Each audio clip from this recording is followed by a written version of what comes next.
Terima kasih Anda masih bersama kami. Bagi Anda yang baru saja bergabung, kami hadirkan kembali 3 berita utama hari ini.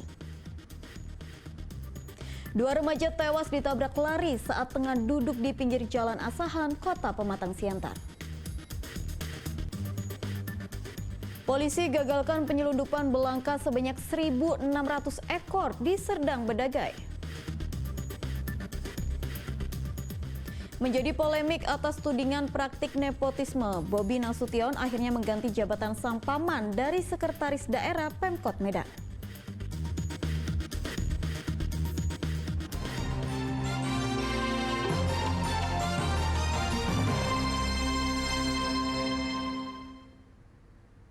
Ratusan warga mendatangi kantor Pengadilan Negeri Tebing Tinggi. Kedatangan mereka untuk memprotes vonis bebas terhadap seorang terdakwa kasus narkoba. Dalam unjuk rasa ini, massa sempat terlibat keributan dengan petugas.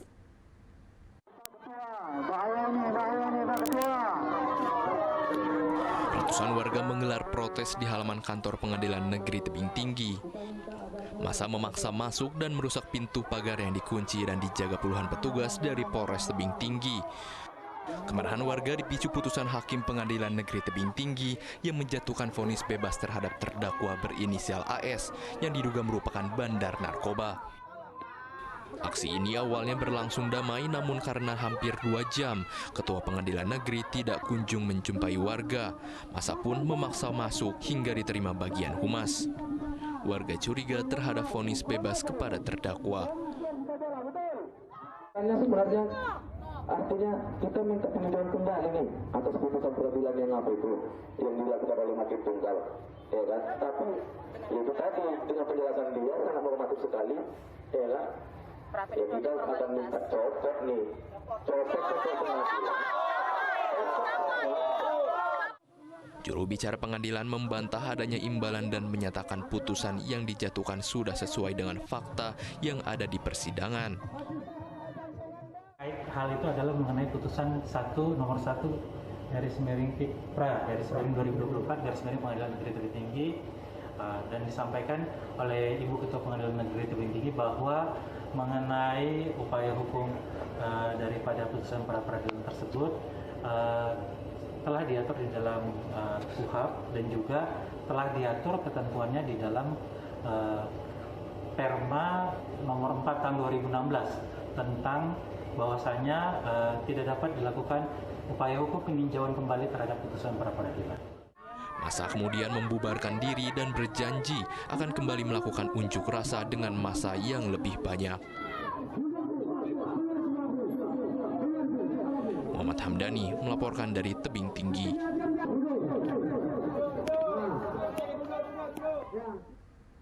Karena menjadi polemik atas tudingan praktik nepotisme, Wali Kota Medan Bobi Nasution akhirnya mengganti jabatan sang paman Beni Sinomba Siregar dari jabatan pejabat sekretaris daerah atau Sekda Pemkot Medan. Beni Siregar kembali menjabat sebagai Kepala Dinas Pendidikan Kota Medan. Pengambilan sumpah pejabat Sekda Kota Medan pada Topan Ginting dari jabatan Kepala Dinas Sumber Daya Air dilaksanakan mendadak pada Senin petang. Pergantian pejabat ini hanya berselang 3 pekan dari pengambilan sumpah terhadap Beni Sinomba Siregar yang dilantik sebagai PLH Sekda pada 23 April lalu oleh Hasanuddin selaku pejabat Gubernur Sumut. Sekda Kota Medan sebelumnya diduduki oleh Wirya Al-Rahman, ipar Wakapolri Komjen Polisi Agus Arianto, yang saat ini sebagai pejabat Bupati Deli Serdang menjelang masa pilkada. Pengembalian sumpah berlangsung di Aula Pemko Medan, dihadiri perwakilan Forkopimda Kota Medan. Sebelumnya pengangkatan Beni Sinomba Siregar yang merupakan paman Bobi Nasution sebagai PLH Sekda pada akhir April lalu menuai polemik. Bobi dituding secara terbuka melakukan praktik nepotisme terkait penunjukan itu. Bobi menyatakan penunjukan sang paman sebagai PLH Sekda pada 23 April lalu diputuskan dalam waktu singkat karena dirinya akan cuti umroh bersama keluarga. Bobi membenarkan penunjukan Beni Sinomba atas rekomendasi Wakil Wali Kota Medan, Aulia Rahman, dan mantan Sekda Kota Medan, Wirya Al-Rahman.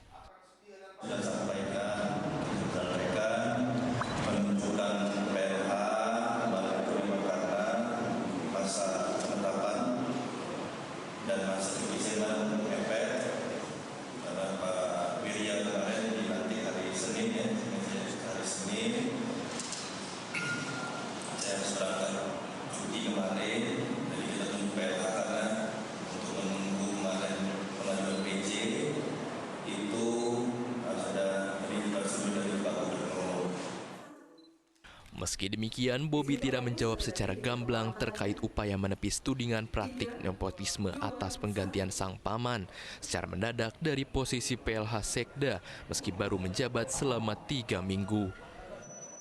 Tuti Alawiyah Lubis melaporkan dari Medan.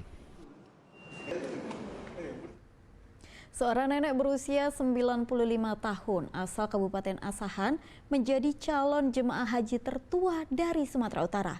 Meski harus didorong menggunakan kursi roda, nenek bernama Saimah Damanik terlihat bahagia.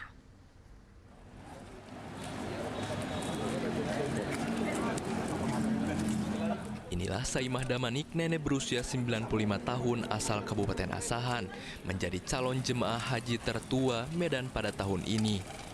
Nenek Saimah merupakan satu dari 416 jemaah calon haji yang dikategorikan sebagai lansia. Meski harus didorong menggunakan kursi roda, nenek Saimah terlihat bahagia. Tahun ini, anggota keluarga diperbolehkan menjadi pendamping jemaah calon haji lansia. Selain nenek Saimah, salah seorang nenek bernama Painah berusia 90 tahun asal Asahan juga menjadi calon jemaah haji tahun ini. Nenek Painah akan didampingi anak kandungnya Satiem.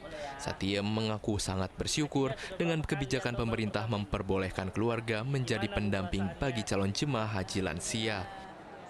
Saya Satiem mendampingi ibu saya. Gimana Bu rasanya keluarga boleh mendampingi keluarga yang berangkat haji? Rezeki dari Allah.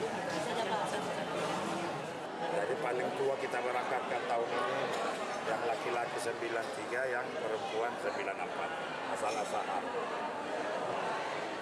Nah, termuda nanti dari Medan 18 tahun, baik laki-laki atau perempuan. Pelayanan Haji Ramah Lansia 2024, pemerintah memperbolehkan pendamping keluarga dengan syarat pendamping yang sudah terdaftar haji selama 5 tahun, telah selesai pelunasan, dan 1 provinsi dengan calon jemaah haji yang akan didampingi. Tuti Alawiyah Lubis melaporkan dari Kota Medan. 1 bulan sudah harga bawang merah di pasar tradisional di Kabupaten Mandailing Natal mengalami kenaikan. Di Pasar Baru dan di Pasar Lama Penyambungan, bawang merah menembus harga Rp50.000 per kilogram.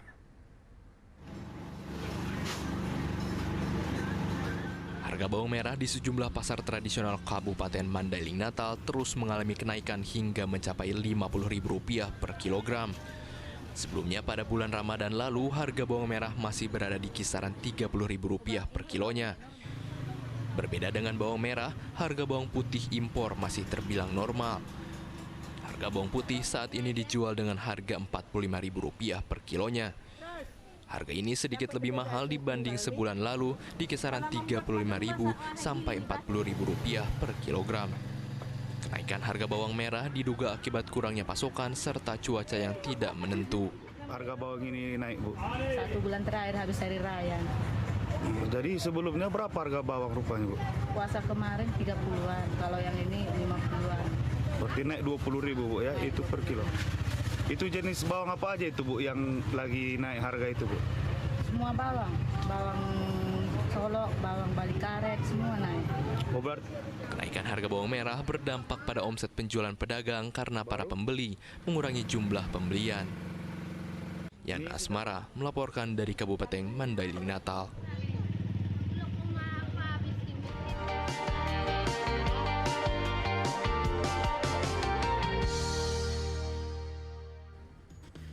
Laporan tersebut mengakhiri berita Medan hari ini. Saya Tabita Putri berterima kasih atas perhatian dan kebersamaan Anda. Selamat beraktivitas dan sampai jumpa.